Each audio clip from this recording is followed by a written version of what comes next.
제가 여러분에게 지난주 말씀하면서 이번 주 말씀에 대해서 잠깐 힌트를 드렸습니다. 아마 기억하신 분 있으실지 모르겠어요.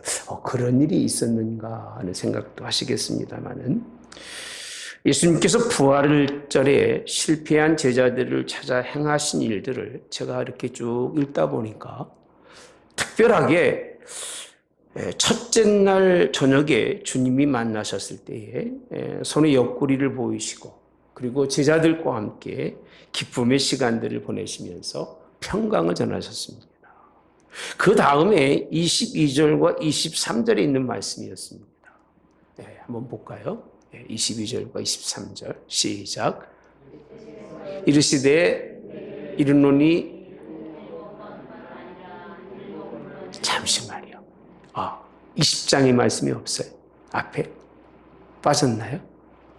제가 그랬나 보네요. 제가 여러분들에게 죄송합니다. 있어요? 있습니다. 자, 22절에 보시면 이 말씀을 하시고 그들을 향하여 숨을 내쉬며 이르시되 성령을 받으라. 23절에 너희가 누구의 죄든지 사하면 사하여질 것이요 누구의 죄든지 그대로 두면 그대로 있으리라 하시니라. 이 부분의 말씀이 굉장히 제게 깊이 와닿습니다. 왜 부활하신 주님께서 많은 일들을 하실 수 있었을 때도 불구하고 굳이 제자들을 찾아가셔서 그 많은 말씀들보다도 이 두 가지 말씀을 하고 계신 것을 보면서, 이게 주님이 첫 행보인데 이 행보를 통해서 우리에게 무엇을 말씀하시는지를 깨우치게 됐는데, 그 첫째는요, 성령의 충만함이에요. 본문은 성령을 받으라고 되어 있습니다만은 성령을 받고, 그리고 성령의 그런 충만함을 통해서 부활을 경험하고 부활을 믿을 수 있는, 사실 부활은 육신으로는 믿을 수가 없습니다. 이건 절대적입니다. 지난주 말씀드린 것처럼 많은 사람들이 의식적으로 믿으려고 하는 것뿐이지 자기 마음의 중심에서부터 내가 죽었다가 영원히 살 수 있으리라고 믿을 수 있는 사람은요, 하나님의 성령으로 말미암지 않고는 없습니다. 그래서 주님께서 굳이 하시는 말씀이 성령을 받으라. 그래야 너희들이 믿을 수 없는 부활의 소망을 믿고 이 땅을 삶의 중심으로 하지 아니하고 하나님 나라를 바라보고 살 수 있을 것이 아니냐. 위로 향한 말씀은 성령을 받으라는 말씀으로 우리의 부활에 대해서, 주님의 부활에 대해서, 우리도 부활할 수 있다는 사실에 대해서 주님이 말씀해 주고, 두 번째 생각할 것은 전혀 전 생각하지도 못한 말씀인데, 그것이 뭔가 하면 너희가 누구든지 죄를 사하면, 이렇게 되어 있습니다. 사하여질 것이요 누구의 죄든지 그대로 두면 그대로 있으리라 하시니라라는 말씀. 성령 충만을 위해서 죄 용서하라는 말씀인지, 그렇지 않으면 죄 용서가 굉장히 중요하다고 드러내는 말씀인지, 말만 바뀐 것뿐이지 둘 다 굉장히 중요한 사건입니다. 성령의 충만함을 위해서는 우리 속에 있는 막힘이 없어야 되는데, 사람이 가장 막힐 수밖에 없는 것이 우리 속에 있는 뭐에 관한 문제냐? 죄에 관한 문제가 있으면 막힐 수밖에 없어요. 막히면 성령이 우리 속에 계실 수도 없을 뿐더러 오늘 막혀진 사람은 성령이 충만하지 못해서 부활을 경험할 수 없었기 때문에 주님은 이 두 가지 사건을 우리에게 말씀해 주지 않으셨는가, 이렇게 생각해 봅니다. 오늘날 많은 그리스도인들에게 성령 충만을 통해서 잘할 수 있는 은사가 뭐냐라고 물어보면, 그리고 성령의 열매가 무슨 열매를 맺었으면 좋겠느냐라고 물어본다면 대부분들이 그렇습니다. 능력 행하고 그런 다 외적으로 드러내는 일입니다. 사랑, 희락, 화평 얼마나 좋습니까? 기쁨, 이런 일들은 하고 싶은 일이고 자기 속에 있기를 원하는 일들입니다. 그런데 성경에 보면요, 상대성 있는 또 하나가 있는데 그것이 가장 어려운 거예요. 기독교인들이 기피하는 거예요. 나는 성령을 충만해서 이런 일은 하기 싫어. 그게 뭔가 온유한 일입니다. 절제입니다.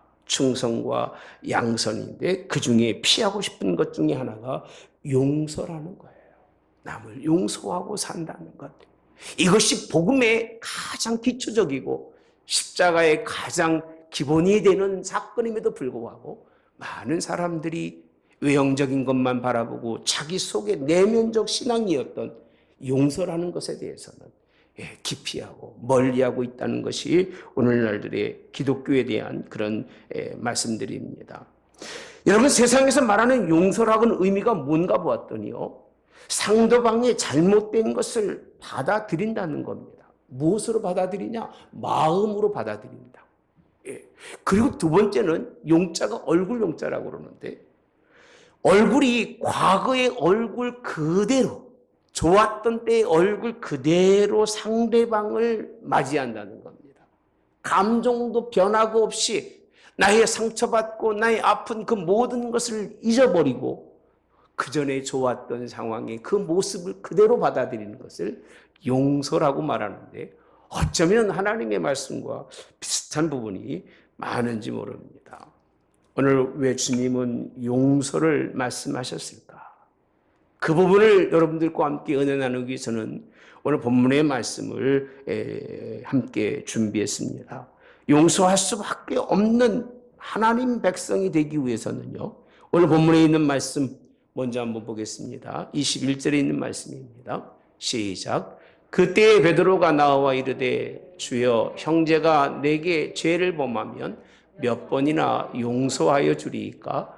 7번까지 하오리이까? 베드로는요, 자신이 생각했던 용서에 대한 최대치가 몇 번이었어요? 7번이에요. 7번. 네. 그것도 용기를 냈을 것 같아요. 용기를 내서 대단한 결단력은 가진 사람처럼, 주의 제자잖아요. 예수님의 제자고, 예수님이 쫓아다니면서 3년 동안 같이 기숙을 하면서 많이 배웠기 때문에 자기가 드러낼 수 있는 범위, 다른 제자들은 감히 생각하지도 못할 한계치를 깨트리면서 예수님 앞에 자신 있게 말합니다.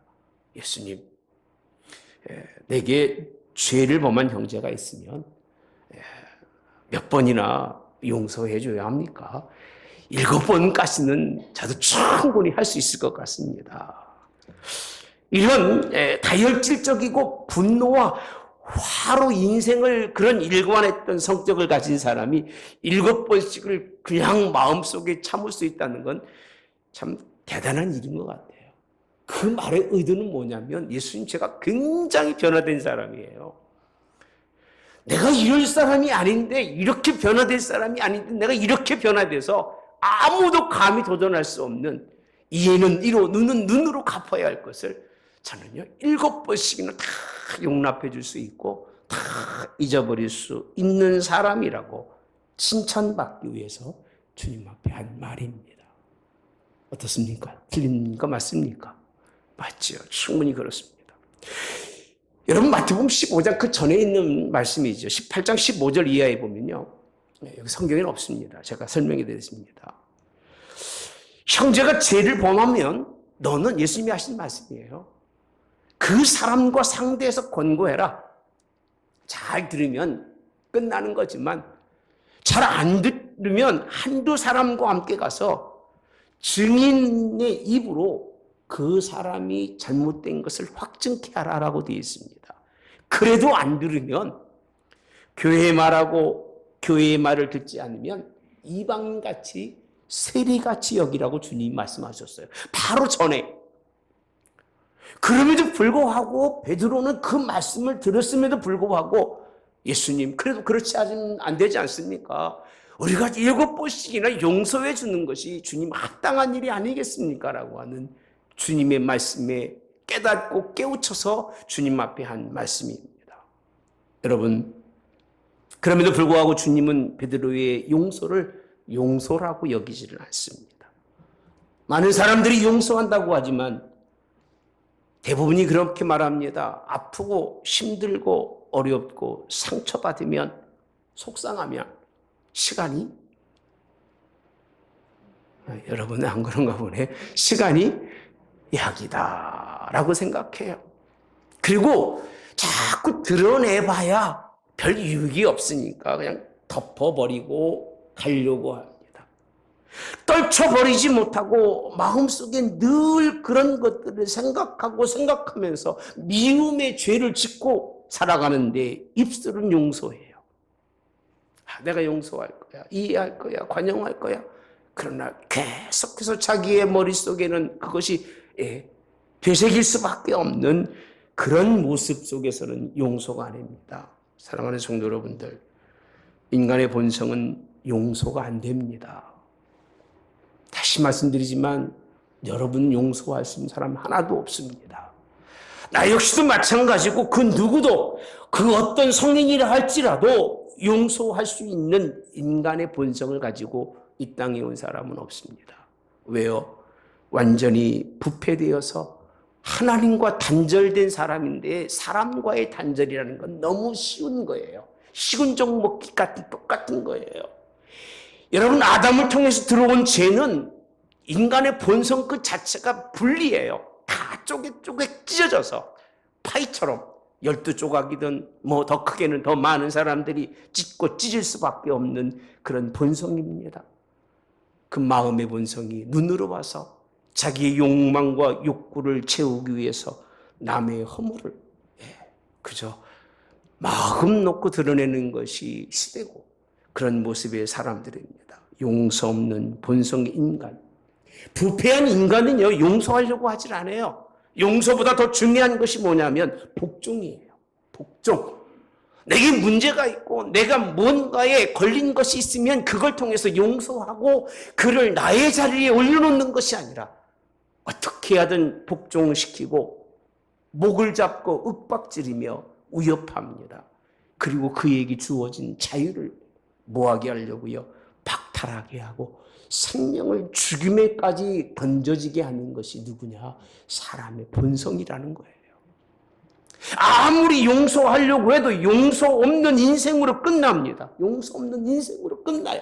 대부분의 사람들이 그래요. 그리스도인들이라고 하지만 베드로가 아무리 7번 용서한다 할지라도 그 용서 속에는 이러한 인간의 본성을 주님이 알고 있었기 때문에 그를 인정하지 않습니다. 여기 안 걸린 분 있습니까?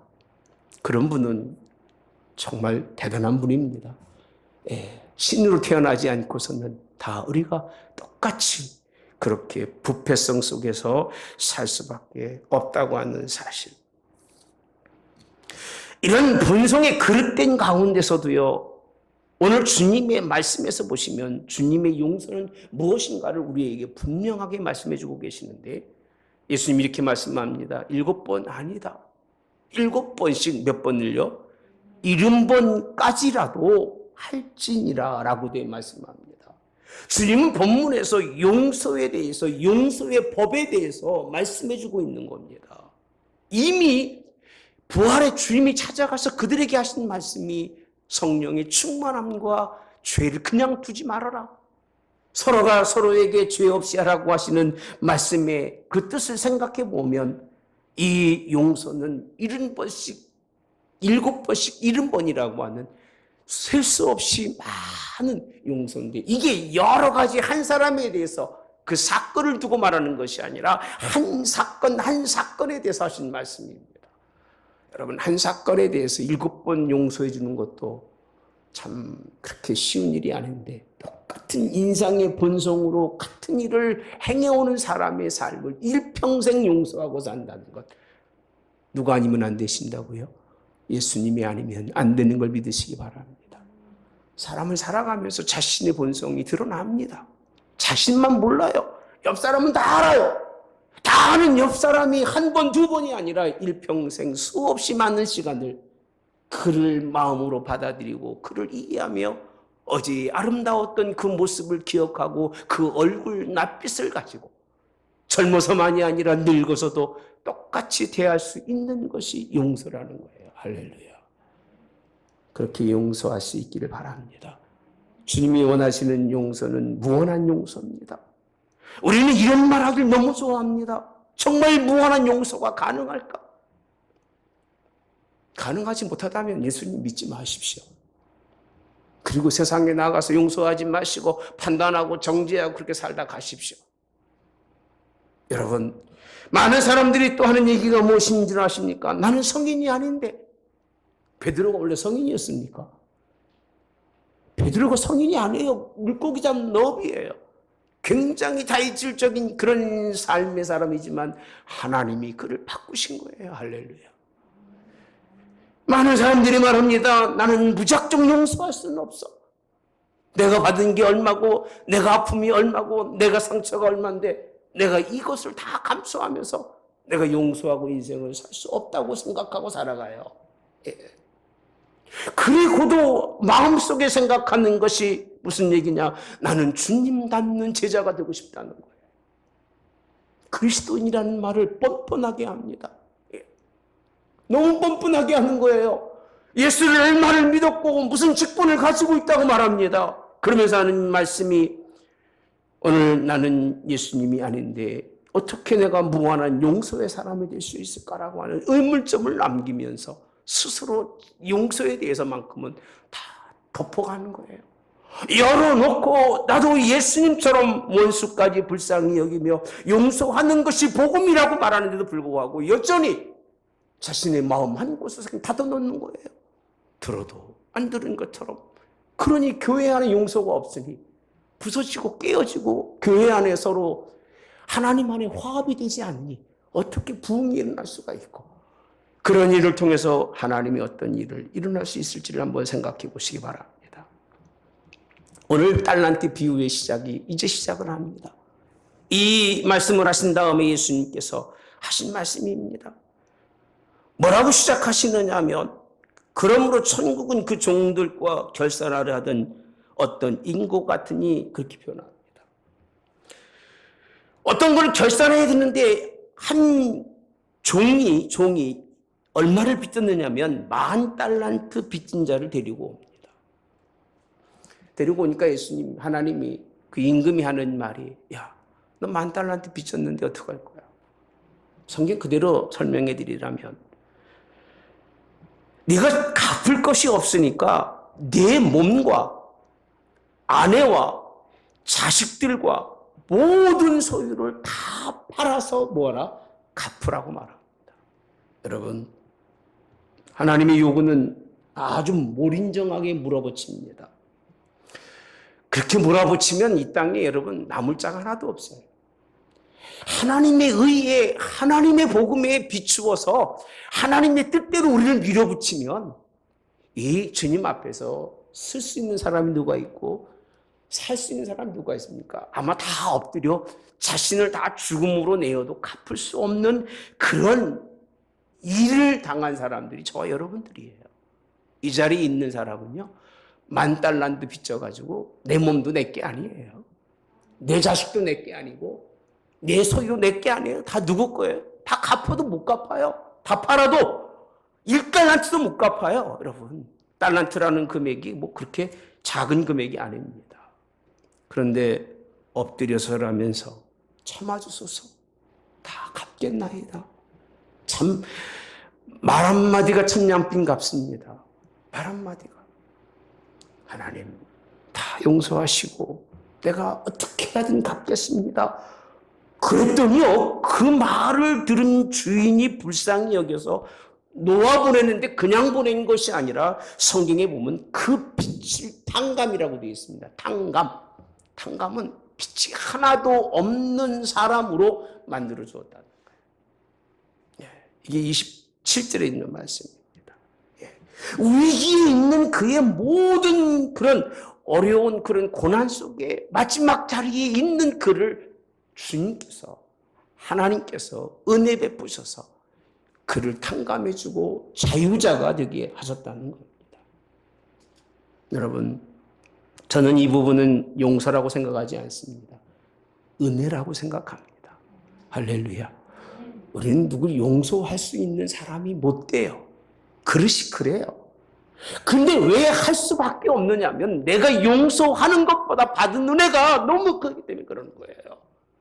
예수님의 십자가로 말미암아 받은 은혜가 너무 크기 때문에 나의 모든 본성이 십자가 앞에 죽어지고 주님만 바라볼 수 있게 주님이 나를 변화시켰기 때문에 우리는 그렇게 할 수 있는 일이에요. 할렐루야. 믿으면 아멘 하시기 바랍니다. 예. 그렇게 은혜 있고 나오는 자가 탕감받고 나오니까 얼마나 기분이 좋겠어요. 나는 이제는 빚도 없는 자유자구나. 내가 이렇게 기쁘구나. 근데 그 일을 잃어버리고 자기 동료 중에 여러분, 그 사람에게 100데나리온의 빚진 사람을 만나서 성경에 보니까 목을 잡고 그렇게 되어 있습니다. 목을 잡았다. 멱살 잡았다는 얘기입니다. 죽이겠다는 얘기죠. 얼마 때문에요? 100데나리온 때문에. 그리고 이제 갚지 않으면 뭐하리라? 옥에 이제 가두리라 이렇게 합니다. 그래서 결국은 이제 친구가 말합니다. 나를 참아주소서. 내가 빨리 준비해서 갚겠습니다. 왕도 아니고 친구예요, 친구. 동료예요. 동료. 성경에 동료라고 되어 있잖아요. 근데 30절에 허락하지 아니하고 이에 가서 그가 빚을 갚도록 옥에 가두거늘 이렇게 표현합니다. 옥에 가두. 이게 본성이라는 거예요. 이 부분을 해결하지 않으면 성령에 충만할 수가 없고 이 부분이 해결되지 않으면 부활의 소망을 느낄 수가 없어요, 여러분들. 부활이 헛거예요, 여러분. 그런 마음을 가지고는 성령이 우리 심령 속에 역사할 수도 없고 교회에 역사할 수도 없어요. 교회의 가장 근본된 것은 용서예요. 받은 은혜 너무 커서 그 무엇도 용서할 수 있는 그것이 교회예요. 형제간에 머리통 터지게 싸워도 부모는 자식을 용서합니다. 부모의 마음을 갖지 않고서는 하나님의 나라를 이 땅에 이룰 수 있는 사람 하나도 없어요. 보는 족족 느끼는 대로 판단되는 대로 누가 여러분들에게 그렇게 큰 피해를 주고 인생을 삽니까? 피해 줘봐야 말이에요. 여러분의 집에 가산에 가문을 뜯어갑니까? 여러분의 재물을 뜯어가겠습니까? 살다 보면 부딪히는 일들이에요. 뭘 그렇게 용서하고 못할 일들이 뭐가 있겠습니까? 조금만 있어도 아프면 상처되면 이해하려고 하지 않습니다. 그는 주를 위해서 받은 게 커서 주님이 내게 주신 은혜로 살아가는 것이 되는데 용서하지 않는 종은 기억하지 못해요. 용서하지 않는 사람은 기억하지 못해요. 뭘 기억하지 못하느냐? 하나님의 은혜를 기억하지 못해요. 망각한 사람이에요. 그런 사람들을 성경에서는 노망이라고 표현합니다. 노망. 은혜를 기억하지 못하니 노망이고 짐승마트 못하다고 표현하는 겁니다. 자신에게 이득이 되는 것만 기억하는 무지한 사람입니다. 임금과의 관계를 자신의 친구와의 관계로 적용하지 못하는 아주 무식한 사람이에요. 금방 정말 표현하지 못할 만큼의 많은 은혜를 입고 나가서 아무것도 아닌 것 가지고 그와 함께 큰 아픔을 갖는 그 모습을 본 주인의 마음이 얼마나 아플까. 사랑하는 성도 여러분들, 하나님이 원하시는 것은 무한한 용서입니다. 할렐루야. 33절에 보니까 이렇게 표현합니다. 내가 너를 불쌍히 여김과 같이 너도 내 동료를 불쌍히 여김이 마땅치 아니하냐 이렇게 표현합니다. 불쌍히 여김을 마땅치 아니하냐. 위에 있는 하나님이 지렁이 같은 너를 용서해 줬는데 내 동료는 너랑 본질이 같은 사람이 아니냐 그 얘기예요. 그런 그 누구를요? 동료를 내가 불쌍히 여기지 못한다면 네가 어찌 사람이고 네가 어찌 은혜 받은 백성이라 할 수 있겠느냐는 겁니다. 차별 없는 사랑의 질서에 대해서 말씀해 주고 계십니다. 여러분 이렇게 되시기를 주님의 이름으로 합니다. 차별이 없는 하나님의 사랑의 질서. 이건 질서예요. 이건 누구에게나 적용되게 되어 있어요. 오죽하면 아주 작은 소자 하나가 실족해 하는 걸 여러분들이 느낀다면 내 목에 연자 맷돌을 달고 차라리 깊은 바다에 뭐 하는 게 낫다? 너 스스로를 번져서 빠져 내가 내 생명을 취하는 게 낫지 않겠느냐고 말합니다. 그렇게 중요한 거예요. 네. 제가 말씀을 부활절날 준비하면서 굉장히 충격을 받았어요. 주님이 이걸 우리에게 요구하셨구나. 십자가에 이거를 깨달은 후에야 부활의 소망을 맛보는 건데 정말 맛보고 알아야 할 것은 전혀 생각하지 않고 묵히 부활의 기쁨을 누리고 부활의 만족함을 가지고 부활을, 여러분 우리 이런 삶이 되지 않기를 주님의 원합니다. 아브라함은 소돔과 고모라의 죄악 멸망당하기 직전이잖아요. 얼마나 부패했을까? 네. 아마 여러분들 상상해 보면 알 겁니다. 그럼에도 불구하고 그들을 위해서 기도합니다. 주님, 거기 의인이 있으면 어쩌시겠습니까? 의인 50, 그 마지막에 10명만 있으면 하나님 그 의인을 위해서라도. 저는 이해가 안 가요.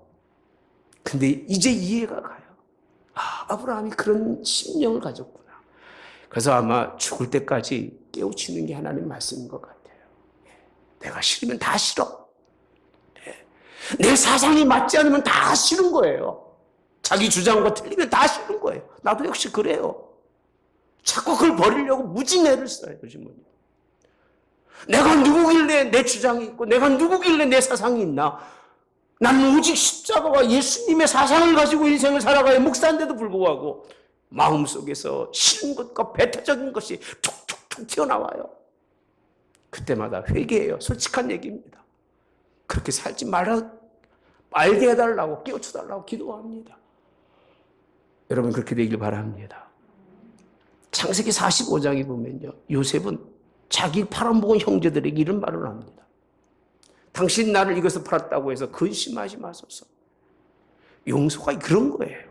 팔아먹어서 팔렸어요. 자신이 종이 됐는데도 근심하지 말래요. 여러분 그렇게 하시겠습니까? 예? 하나님이 생명을 구원하시려고 나를 당신들보다 먼저 보내셨나이다. 해석이 좋은 거지. 여러분 그렇게 이용당하고 인생을 살았으면 아마 여러분들 가만히 안 있을 거예요. 두고두고 얘기할 겁니다. 일평생 얘기할 거예요. 6절 봅시다. 이 땅이 2년 동안 흉년 들었으나 오직 5년은 닦갈지도 못하고 추수도 못할지라.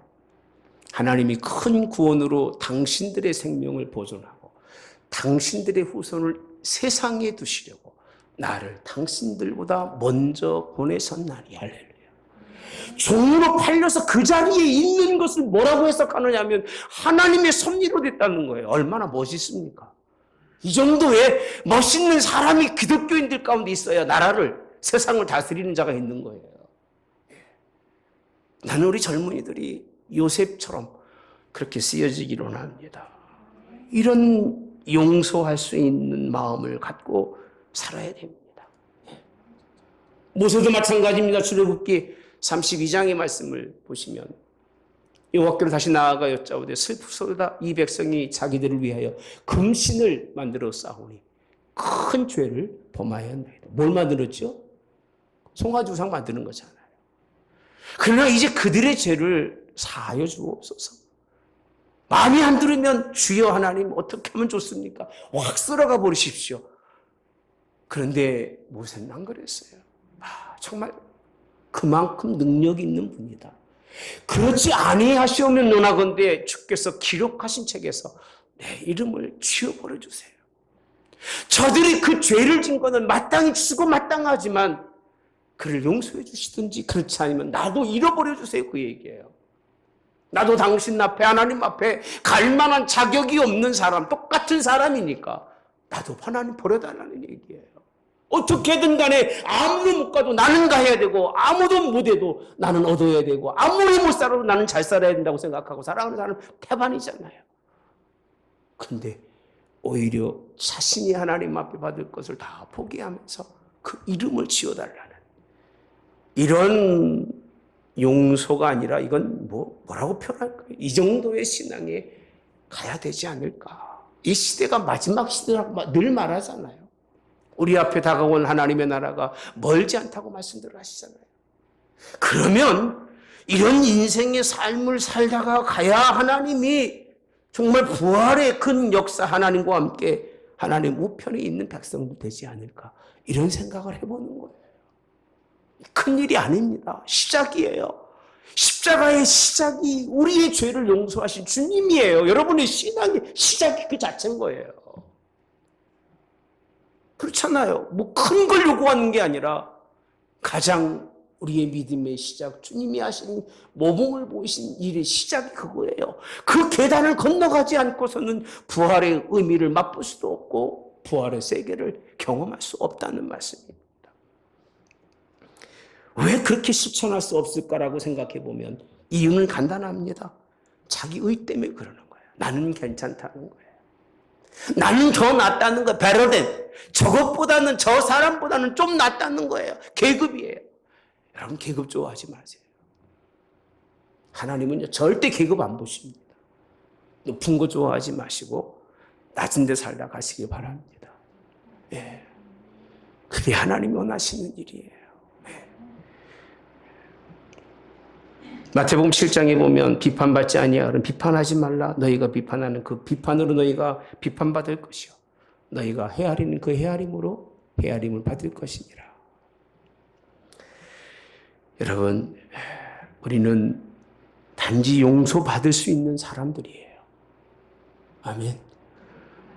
그게 우리들이에요. 누구를 용서한다는 게 쉬운 일이 아닙니다. 여러분의 의는 없어요. 하나님 앞에 여러분의 의를 드러내지 마시고 옳음을 말하지 마세요. 우리는 옳음이 없어요. 옳음이 있다면 예수님의 죽으심이 헛된 거예요.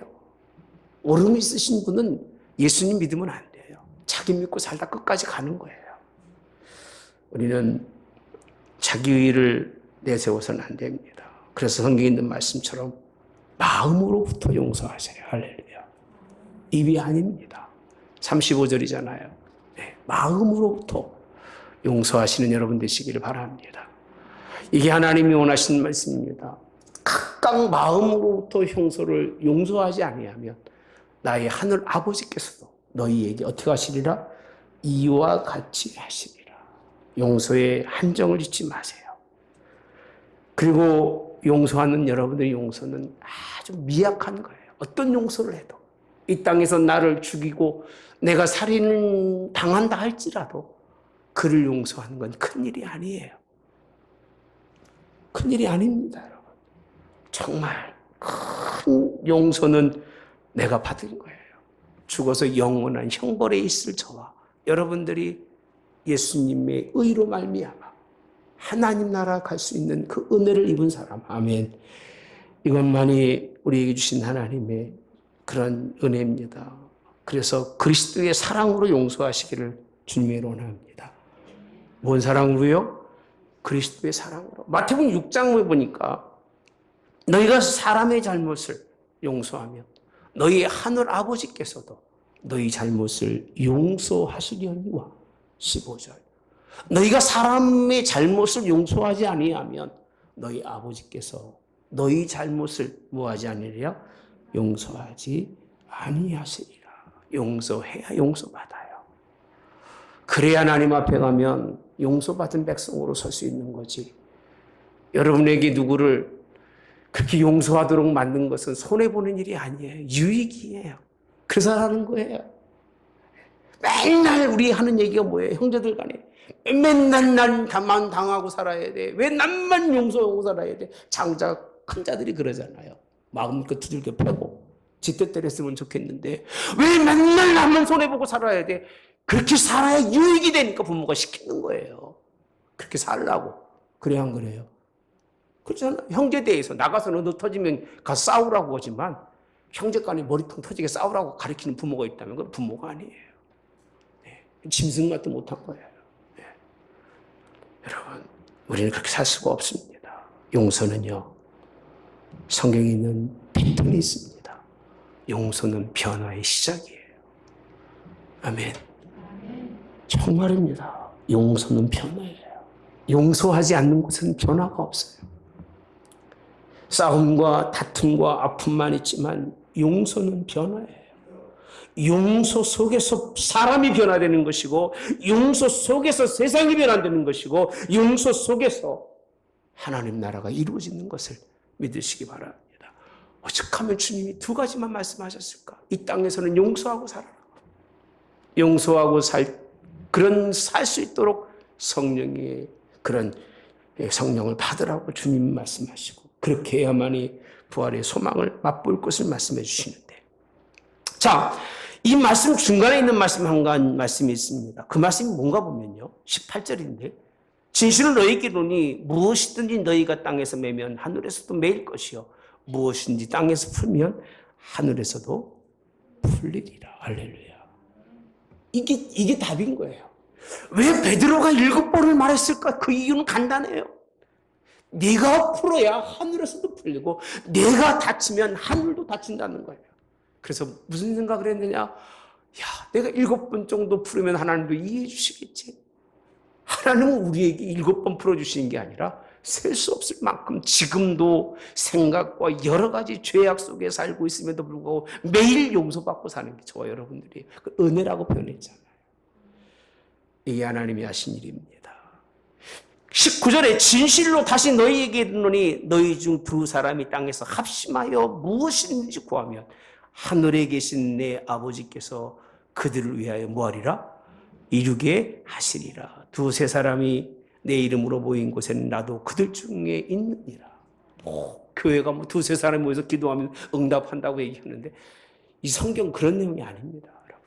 그것도 필요한 말씀이긴 해요, 직접적으로는요.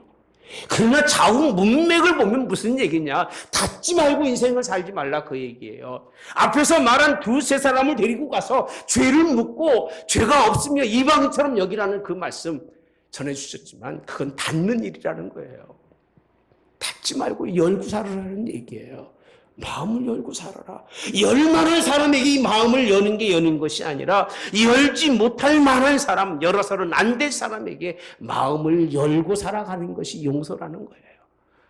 한문의 용서조차도 얼굴빛을 바뀌지 아니하고 과거에 좋았던 얼굴을 가지고 만나는 것이 용서인데, 용서는 하지만, 용서는 된 것 같지만 여전히 마음도 바뀌지 않고 얼굴도 바뀌지 않는 건 한자에 있는 용서도 모르는 사람들이라는 얘기입니다. 그리스도인들이 그 깊은 용서를 어찌할 수 있을까? 평생 살아도 하나도 못하고 살아가는 게 저와 여러분인 것 같아요. 죽을 때까지 그 마음속에 암켜두고 마음속에 묵혀두고 살아가면서 언젠가는 내가 덮어두었다가 때가 되면 갚아주리라고 생각하고 살아가니, 이 세대가 이런 세대일 수밖에 없고 이 세대가 이렇게 될 수밖에 없는 거예요. 여러분, 우리는 좀 달리 삽시다. 할렐루야. 그렇지 않으면 여러분 이 땅에서는 잘 살지 모르겠지만 하나님의 나라에 가면 어떻게 한다고 그랬어요? 옥에 갇히리라고 말씀합니다. 그렇게 이와 같이 하리라. 이와 같이라는 것은 탕감받고 나가서 100데나리오 된 사람 목을 잡고 그 인생의 삶을 좌지우지하며 넌 내 손 안에 있어. 그렇게 살았던 사람의 삶이 뭐냐? 천국이 아니라 지옥이라는 얘기입니다. 그렇게 옥에 갇힐 수밖에 없다고 말씀합니다. 오늘 서로 죄사라고는 명령의 주님의 부활의 말씀, 제가 이 말씀 먼저 드리고 부활절을 맞았으면 좋았을 텐데 죄송합니다. 제가 늦게 깨달아서 그래요. 그런데 이 말씀을 제 나름대로, 여러분 또 뭐 성경 보다가 깊이 보신 분도 있겠습니다만, 저는 이 말씀을 보면서 정말 그런 나라를 이루어갈 수 있는 우리 한우문 교회가 됐으면 좋겠다. 여러분 가정도 그렇게 했으면 좋겠다. 부부간도 그렇게 인생을 살아갔으면 좋겠다. 이 세상에서 못 만난다 할지라도 다음 세대에도 또 만나서 또 함께 인생을 사는 그 정도의 이해와 관용과 용서가 있는 그런 마음들을 가지고 살아가야지. 대놓고 난 다시는 안 만날 거야, 자랑스럽게 무슨 뭐 유행가처럼 입술에 배어있는 그리스도인들은 없기를 바랍니다. 그런 가정에서부터 형제가 용서하고 사랑할 수 있는 그런 믿음의 가정 만들어 가시기를 주님의 이름으로 원합니다.